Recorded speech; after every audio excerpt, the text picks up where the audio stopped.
The idea for these Zoom lectures came about because our society, that includes me, professionals as well as lay people, are indoctrinated with what I call the sickness industry philosophy, that if you have a physical, mental, or emotional health challenge, we've got a drug for it. And added to that is you're to ignore the toxicity and side effects, and particularly the cost, because as is frequently said by lobbyists for the drug industry in Washington, when they're called down for high prices, we're saving the lives of fathers and mothers and innocent children. How can you put a monetary value on that?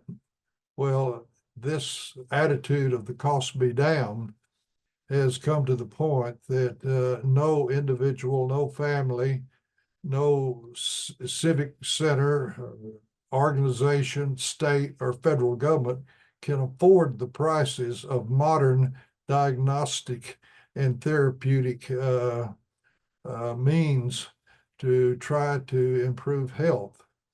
And as long ago as the Hebrew scriptures, the society has been told that the answer to health problems lies in the plant kingdom.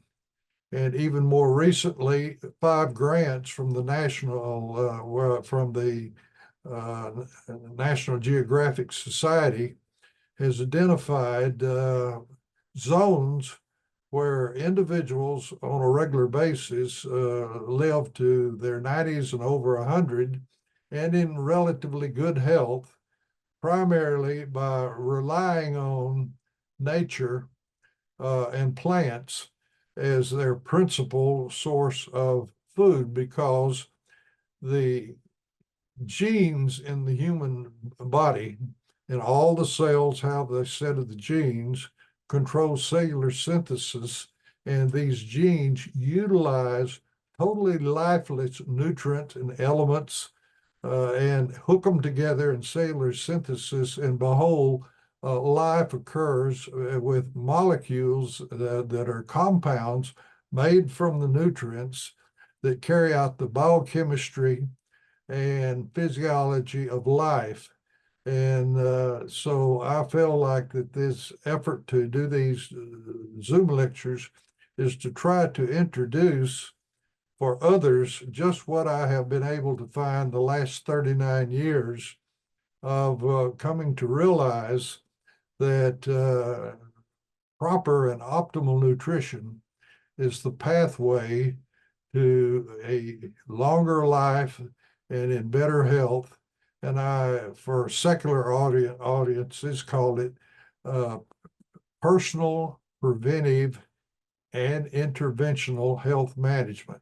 So we'll start with how this started in 1985 for me.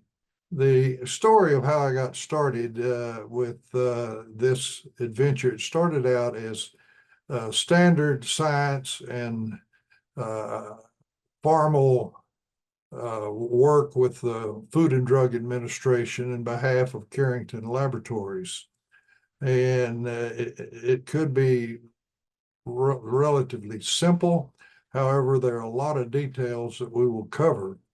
But research was done primarily in the 1980s and 90s. And at this point, some 39 years later, a recent publication was given to me, paid for by the government of China. And on the second page of this 43-page published research, they give credit to the research conducted at Carrington Laboratories in the 18 and 90s.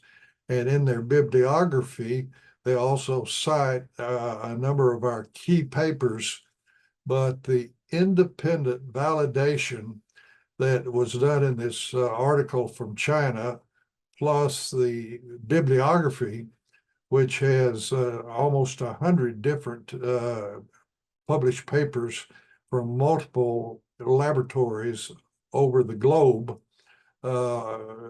add to the veracity of what I'm going to tell you. Now, in 1985, the owner of Avacare Incorporated, a small network marketing company that had about 12 aloe vera leaf gel products. And in 1984-85, Clinton Howard had faxes primarily, though cards too, from 7 states from individuals that had acquired immunodeficiency syndrome that basically said, I drank your beverage juice called Carolo made from the aloe leaf gel, and I was able to go back to work or to my schooling, and where they had been on essentially their deathbeds for this new disease of unknown cause and no treatment. With these cards from 7 different states, Mr. Howard formed a new company called Carrington Laboratories and raised $20 million in venture capital funded with the goal to make an antiviral drug from some unknown substance in the aloe leaf gel that could be an FDA drug. And so he contracted initially with 10 academic institutions and then eventually 12, and started to do all the FDA new drug studies. I was requested to get involved as a consultant and turned him down, telling him he needed to get a medical school infectious disease specialist. And as a community pathologist, I was not qualified to do it. However, I found out sometime later he had tried all of this, and academic faculty members wouldn't give him the time of day. So it's a long story how I finally got involved, but I was told that the FDA was asking questions in scientific terms, heavily in Latin and Greek, and these institutions were sending responses to the FDA heavily expressed in Latin and Greek, and they needed someone with a medical education to translate this for the leaders of Carrington Laboratories about what was going on. And I'll have to say, I was really a doubter. I felt like that these 7 individuals saying that aloe vera had taken them off the deathbed for AIDS was either a hoax or a very powerful placebo effect. So I was a doubter, but I became a medical consultant because they needed help in August of 1985. I finally decided we needed to do a pilot study with professional observation, which I could do. And I found an article in the New England Journal of Medicine by Robert Redfield, Dr. Robert Redfield, that was on the staging of AIDS. And in this staging, we developed a form that we applied every time we saw the patients and entered data at least once a month as they added the aloe juice, Carolo, initially to their intake, oral intake. And these were 15 AIDS patients from the Dallas-Fort Worth area. And we completed this study before December 31st, 1985, because it was done under a Texas law that if you had your individuals in your product from within Texas, you could do with the farms we had done with the health department, research in humans. And on December 31st, it was to be canceled and taken over by the federal government. And that would be a real problem. So we did that, started this study and finished it under a Texas protocol. This study that I wanted to do to show them that the aloe would be of no value in AIDS patients, when we use this farm developed from Redfield's article, they improved 72% in 90 days. And as I say, this was a outcome that changed the course of my personal and professional life. Now, you need to know that aloe leaf gel is about 98 to 99% water. It's a natural hydrogel inside the leaf. Whether it's 98 or 99% depends a lot on rainfall or irrigation process. Then Carrington developed a patent process that they would take this aloe leaf gel and mix it with 100% ethyl alcohol, and it would precipitate like a white powder. In fact, it was sort of semi-transparent leaf gel. And then by adding the alcohol, it looked like cottage cheese, but you could centrifuge the solids down and then dry it and make it into a powder. And the company had a small laboratory to test tissue culture and small animals to ensure that whatever this bioactive principle was present in whatever they did to the aloe leaf gel.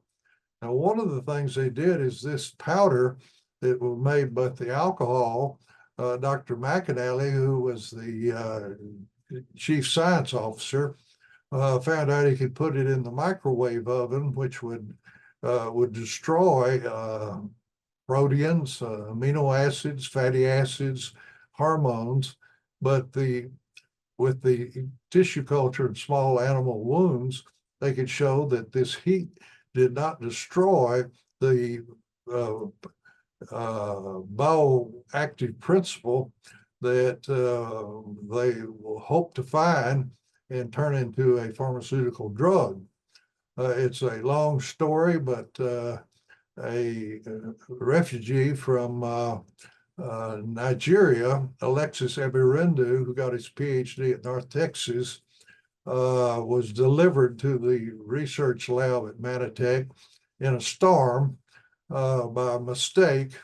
And it was found out that his doctor's thesis was separation of carbohydrates, which McAnally had suspected that the active principle might be carbohydrate because heat would not, the type of heat he was doing would not destroy carbohydrates, it would destroy all those other things. So he found out, Ebirendu, that the active ingredient that you could be proven with the tissue cultures and the animal's wound healing was mannose.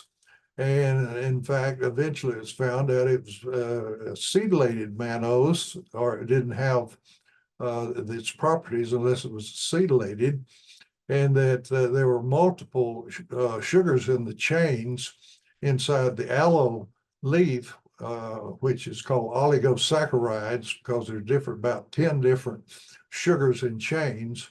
But about 40 or 50% of it is this mannose. The research that was available found out that 9 molecules of this acetylated mannose in the second major step of cellular synthesis with 3 chains formed a domain on the membrane of all cells in the body. And this domain was for cell-to-cell instructions that establish harmony and balance in the S1 phase of the cell cycle. And this is not a new idea because it was identified by Dr. Hans Selye, credited with being the father of human physiology. He called this balance in cells homeostasis, or balance and harmony. And this was established in all cells of the human body when this active ingredient from the aloe was provided. And ultimately, we found out this was probably very powerful because all the cells and all the organs have this period of homeostasis, and their attempt during this stage to bring everything in the cell into normalcy. So that would be for all the glands or all the tissues of the body. And in homeostasis, you don't have deviations from normal. And deviations from normal for communications is called diseases or syndromes. So this was extremely powerful. Now, the research that was done at Carrington was under this emblem, and they have a report here of status in 1991 for the FDA and USD files. So we'll go into some of the information that was in this sponsored research. Now, the Carrington goal was, a mission statement, was to develop, manufacture, and market products for life-threatening illnesses and treatment of wounds, because one of the oldest known benefits for aloe leaf gel was that aloe plants were in the war train of Alexander the Great, back when knives and spears and arrows were the primary wounds, and they put aloe leaf gel on it to help reduce pain and promote healing. So this was good for illnesses and also wounds. Eventually, Carrington developed 14 products, and the acemannan, or acetylated mannose, was found to be not just a antiviral, but antibiotics and antivirals attack the biochemistry of the infectious agent. That includes tuberculosis and fungus and other parasites that are in the body. The drugs interfere with their biochemistry, but the active ingredient from the aloe worked differently. It boosted the host defense mechanisms within the white cells and within the serum, where you have antibodies and acute reactive phase proteins and other substances that tag on to infectious agents. So it didn't directly interfere with the biochemistry of the infectious agents, but boosted the body's immunity. So any type of infection, whether it was all those those we tested it against for animals as well as humans, was effective against bacteria, viruses, fungus, tuberculosis, and eventually we found out it was effective in Africa with children with chronic malaria. They quit having fever, chills, and red cell destruction, got out of bed, and went back with their lives. But in addition, this boosting the homeostasis in all the organs, that this was not only effective against infectious agents, but cancer is not a normal cell, and the body's immune system was heightened in its differential ability to tell normal cells from abnormal cells, that it found to be active against leukemia, lymphomas, and particularly in the AIDS patients, Kaplan sarcoma. This was so remarkable, and it was known to help skin wounds, that it was also tried in ulcerative colitis, which are ulcers inside the GI tract, and within weeks, they're bleeding and multiple bowel movements and ulcerations of their bowel went away. And in the year 1991, the sales for these 14 products were $15.4 million. And they had 39 salespeople. And this voice you hear was active in training these salespeople about the benefits of this active ingredient from the aloe. And the products were made in a FDA-approved good manufacturing facility. Now, this is a attempt to get across what the structure for acemannan is.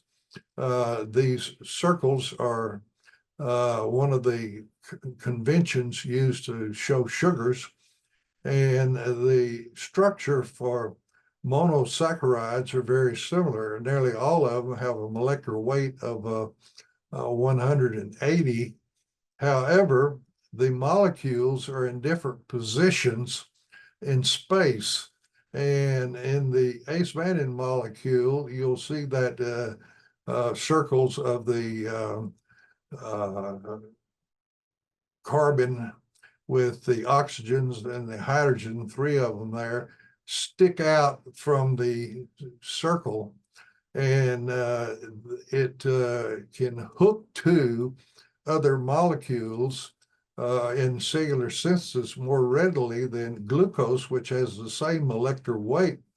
But this molecule is inside the ring, and therefore glucose is more accustomed to be used for burning for energy by the mitochondria, whereas the structure of acemannan is to be utilized in cellular synthesis, starting in the endoplasmic reticulum to make the domain for cell-to-cell instructions. Now, the effort was there were conditions where existing pharmaceuticals are poorly functioning, and the research was to focus on conditions where pharmaceuticals could be improved greatly, and this was found to be true, that one of the sort of a filtering things, if someone had been followed for an extended period of time by their physician and multiple things had been tried and it didn't work, well, lo and behold, if you tried the aloe acemannan, they would respond. Also, one of the focuses was how about exploring areas where it's not popular, like bed sores and draining wounds and osteomyelitis and wounds of the legs of diabetics that will not heal. So the idea was to go after things where pharmaceutical companies were not doing very well, and that's part of the corporate strategy. And so not only was the life-threatening illness of AIDS and cancer, and even the extension of inflammatory bowel diseases that can wear the person's health down until they die from complications, were areas where, because of the ulcerative colitis, you don't hear people talking or complaining about having 20 bowel movements a day. We're talking about unpopular things. We found out that using acemannan was very beneficial. And so Carrington thought they would become a very significant pharmaceutical company as they were working with the FDA. One of the big mechanisms of action found with the chelated mannose was in the white cells. There are different types of white cells, and one of the big ones and important ones, and I have a book over here just on this cell, the macrophage, which has multiple lives or functions inside the body. But the macrophage can take the acemannan in and metabolizes it. And you can see in this graph multiple arrows going out that it makes different substances. In your mind, you can think of them kind of like molecular IBM cards that can go to receptor sites on fibroblasts and T cells and beta cells and liver cells and the cells in the bone marrow. and send inflammation, because the macrophage has an analytical capacity to say what type of deviation from normal is this, and what kind of activity should be or molecules released to correct this and bring it back to the normal status in the body. And these different molecules that I'm saying, think of much like a IBM card, but a molecular size, are called cytokines and other factors, chemokines, interferons, that are instructions to other cells. And the aloe acemannan increase this communication between the cells to move to the normal zone. Now, in Europe, one of the French universities did a long-term examination, and it had long been known that at Sloan Kettering, a Dr. Coley had developed what is called cholectoxins, which was made by bacteria, which is called lipopolysaccharide, or LPS. These bacteria. Now, this is the molecule that causes toxic shock syndrome. And you may remember a few years ago that actually young women were dying because they did not change their menstruation type blood absorption devices, and the bacteria would grow and make LPS, and they would die of the toxic shock syndrome, which is a profound thing. However, in analyzing this in France, they found out that the lipid added to the saccharide and a special molecule called KDO, which is diketo dioxy molecule. But the lipid A is the toxic part of this LPS that causes the cardiovascular collapse of the patients. However, the polysaccharide portion of LPS is very similar in structure to the aloe acemannan, and fortunately, the acemannan does not have the lipid, and so it turns on the body's host defenses without having toxicity like LPS has, made by bacteria. And the LPS causes great problems because of this lipid fraction that is attached to the molecule, and it causes chaos in the immune system and blood pressure, clotting balance, the body's biochemistry, and it's actually precipitates chaos within the metabolism of the body. But acemannan doesn't have the lipid, and it just boosts the body's metabolism and defenses and healing. Now, one of the big problems in new drug development is it has three phases. And the first phase is called the toxicity phase. And it should be known that the father of pharmacology, who was named Paracelsus from Switzerland, most famous statement was, all drugs are poisons. The benefit depends on the dose. And for that reason, all new drugs have to go through the toxicity process, and they want to know how much of it, of your new potential drug, kills half the research animals when you give it to them, and how much does it take to kill all of the animals. And that's called LD50 and LD100. The LD means lethal dose. Well, this is where Carrington ran into huge problems because it's believed that all drugs have toxicity. That's why they have side effects, and why some drugs, when many thousands take them, have to be taken off the market, even though they've spent huge sums of money to get on the market. They cause strokes, heart attacks, various organ failures when they have so many that this lethal dose can be only detected by large numbers of patients. Well, the problem with Carrington was that the standard toxicity studies, there was no toxicity whatsoever from the aloe acemannan. So the FDA says, we'll give more and longer. And you can see starting in April, some new studies were studied, and still there was no toxicity.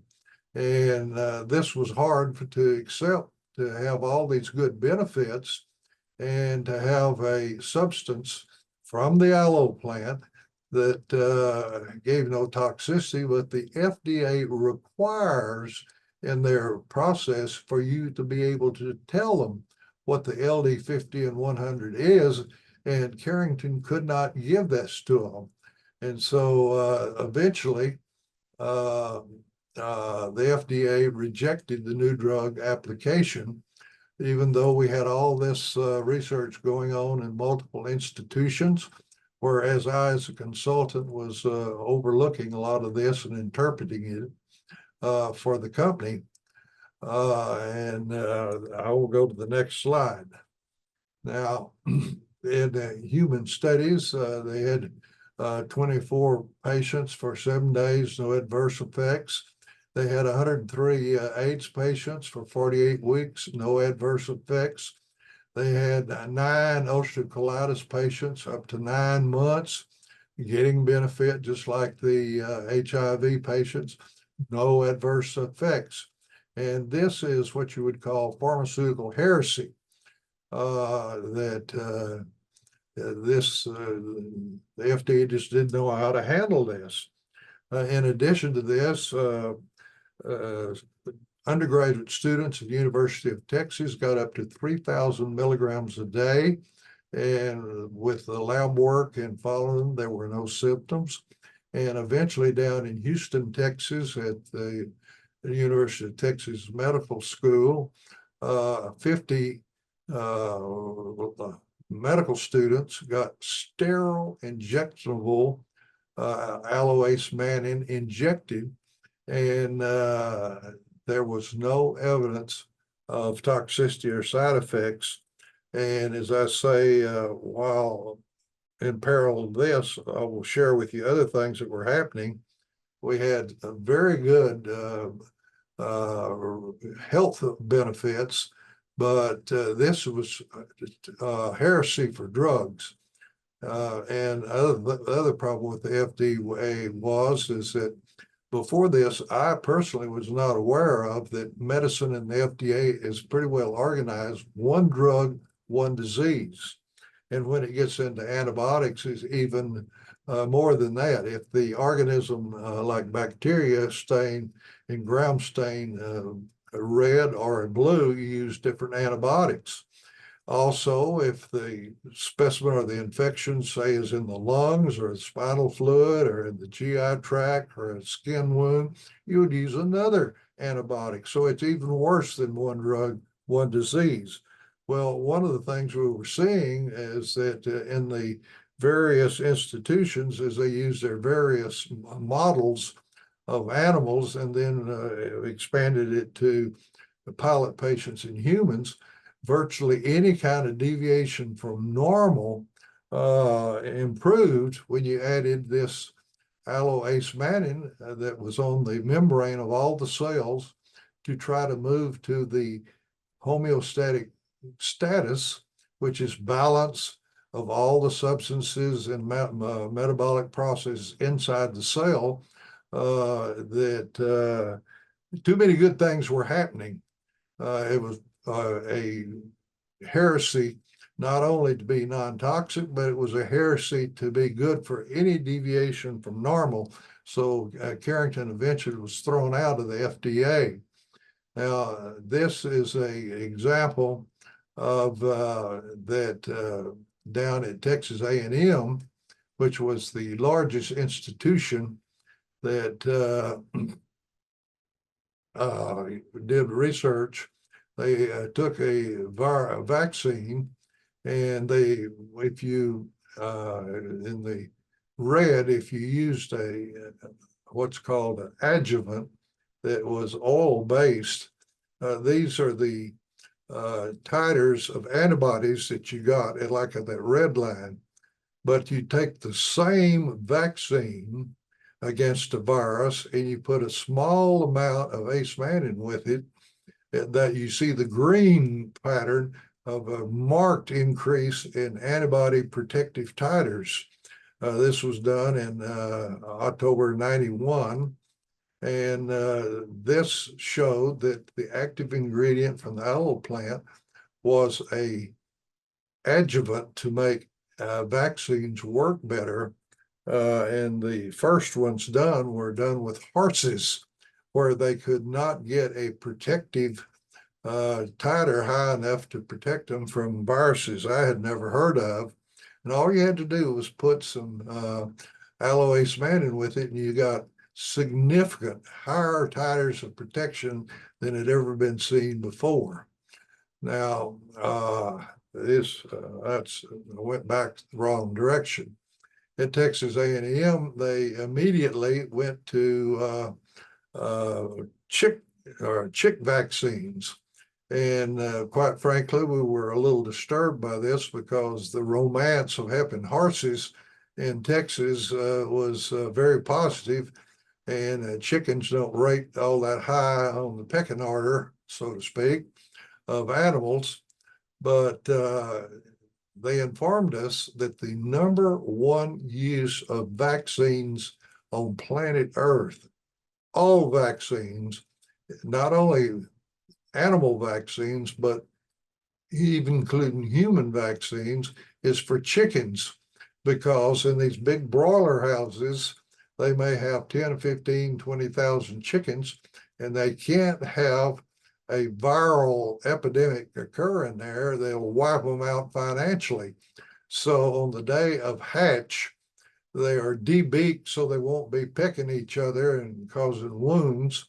And they put a drop of vaccine in their nose against 3 viruses. And this is one of those viruses, which would be the equivalent of DPT in humans, diphtheria, tetanus, and pertussis, DPT.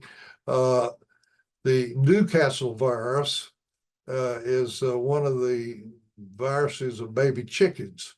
And they show here that if you put, these actually graphs are in different colors, and it doesn't show up here well, but giving the chick just the acemannan gave some protection. But if you gave it with the vaccine, which is the lowest, you see the step down going down, that's the vaccine which has the acemannan in it. This is the acemannan alone giving protection against the virus. And this full tall thing, 100% of infection, is that the controls that when you gave them the chicken, they got the Newcastle virus and had the problem. So this was the first big research done to show the value of acemannan as alone against viruses, and how it's with as an adjuvant with a vaccine, it is very effective. Now, here is another virus, and you can see that the amount of acemannan gives you, you wipe it, you see the green there is where you have the highest 100 micrograms of acemannan. It just wipes out the virus. 50 micrograms, you get the blue dots, and the red dots is with no acemannan in the cultures. And the bottom line is the hours. And you can see that the 100 micrograms of acemannan is very effective against this virus in chickens. Now, in Texas A&M, they referred a lot of animals to be cared for, and in the cats, they had 4 that had acemannan, and where that 24 weeks, one was still alive, and whereas the controls all died. And in sarcomas, it was even benefit. And the important things of sarcoma is they don't respond to any kind of agent to improve them. And there was a significant number that were alive at 74 weeks at Texas A&M when they tried this, because they found out that, gee, if the body's immune system is heightened or improved, it can tell the difference between an infectious agent and an normal cell. And sure enough, this was evidence that the immune system with acemannan on board could tell the difference in the subtle differences in a malignant cell and a normal cell. Well, then they did a study on a role of acemannan in the treatment of canine and feline fibrosarcoma. And the fibrosarcoma was chosen because they don't respond to anything. Well, the green portion here shows that there was tumor necrosis, and the big red portion of the circle was the tumor shrunk. And about 1/5 of the circle, there was no demonstrated response to when they had 18 animals, dogs and cats, with this type of tumor. And the reason they chose it, because it doesn't respond to anything.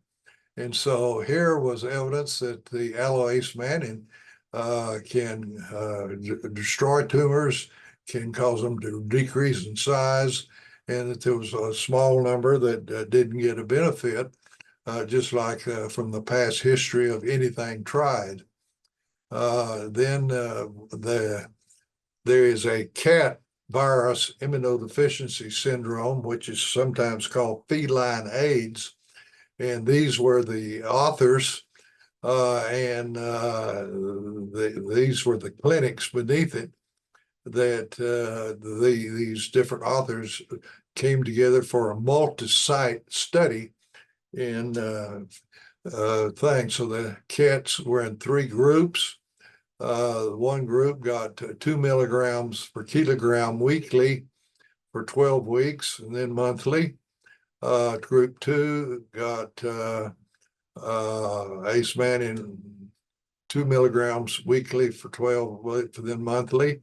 And group 3 got oral acemannan 100 milligrams a day. And those up to before were injected. The other ones was the one at the bottom was oral. And this was the lymphocyte count for the immunodeficiency syndrome, which was 24 animals. And the initial levels of absolute lymphocyte count were 1,750. And you'll notice it jumped to 26.7 average at 6 weeks. And at 12 weeks, it was still significantly higher than initially. So this was evidence that the cells that the virus affects were improved. Now, in location 1, they had 17 cats. The number of cats they were able to keep up with, you can't always tell. You can get always have the animals, but They had 17 treated cats. They were to get a report on 12 of them. 9 of them were approved, and only 3 died. And a second location, they had 36 cats, 31 that they were able to follow through the full period of 48 to 49 weeks. And of those, 22 improved and only 9 died. And the number of cats at the third place was 8. And the number of they could go on was 6 and 5 and so on. So this point that I make is that nothing is 100%, particularly in biology and in life, and that death, taxes, and scoundrels will run for public office and get elected are the only things that are 100%. So this was a much improvement over anything that had ever been tried in feline immunodeficiency virus. The animals responded identical to human biology, and that it's an immune system stimulant, that it has direct boosting of the body's defenses against viruses. It's antiviral. It's virtually non-toxic. It's effective oral and injectable. It has a stable clinical structure. There is broad patent protection, and it has a relatively low cost and a uniform production process for natural substances. However, since there was no LD50 and no LD100 and non-toxic, and so many good things happen for just this one substance, the FDA wouldn't let them Carrington proceed. This is an example of the research, the preclinical, the clinical, and actually getting on the market. And the results that I have just shown you is the reason that they had always known that wounds healed about 20% faster with topical aloe acemannan gel. And so FDA approved that use, and that was the Carrington wound dressing. I showed you the high responses to fibrosarcoma, and the USDA, Department of Agriculture, approved it for animal use, and the USDA approved it for chick vaccines. And they were doing clinical research in AIDS and ulcerative colitis and cancer, but this was the status at the time that the plug was pulled on Carrington trying to develop a new FDA-approved drug. Well, that's the way it started out with Carrington's research and why they were rejected by the FDA. And I was still a consultant. And in 1994, in the wisdom of our legislation, the Dietary Supplement Health and Education Act was passed. And that created the dietary supplement industry formally for the FDA to regulate it. And with this lack of toxicity and all these benefits, and the fact that it was shown in the research that the molecule was utilized in the endoplasmic reticulum to make this domain for homeostasis of all the cells and all organs, it was realized that this was an ingredient that would be classified as a dietary supplement. For simplicity, you can think of this as an expansion of the vitamin discovery era. If you'll stop and think, I can't think of any vitamin that wasn't in a plant. And of course, this aloe acetylated mannose comes from the aloe plant. And sure enough, if you want to consider it as an extension of the vitamin, it's a super vitamin because everything works better, just like the vaccines, in combination with adding a little acemannan to it. And so that's the status and why this didn't move on to be an approved FDA drug. However, if we eventually get into the research of Dr. Chasbeer Cologne of Southern Research Institute, we can find out that probably she was able to show that this aloe acemannan was the most effective antiviral for the AIDS syndrome. But since the FDA had rejected it, it's never been used for that. So this is how things got started. I was approached by the founder of Carrington and aloe care, AvaCare, to help them. And that's the first thing that we can do. That's the end of this 7.